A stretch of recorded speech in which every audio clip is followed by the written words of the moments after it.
There we go. This is Van Stavern's Marque Off-Road Park. Get it, boy. Gracious. Jarrell never thought he'd have to bear all of this in his retirement. This property is owned by the Texas Independent School District, and it's become a nuisance. Why they haven't fenced it off, I don't know. But this is what goes on around here, because we have a corrupt government, and Kathleen Van Stavern is protecting these miscreants.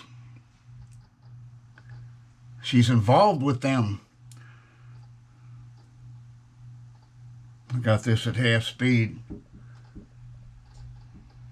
The gentleman suggested I get a stand for this, and he's probably right. Well, the jerky videos are not fun to watch.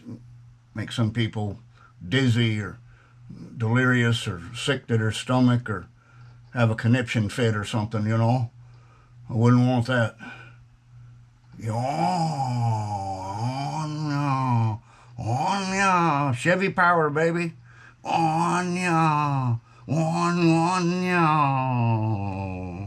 Okay, come on down. Act crazy, be stupid on private property. Who gives a darn? It's Marque. All right, over and out.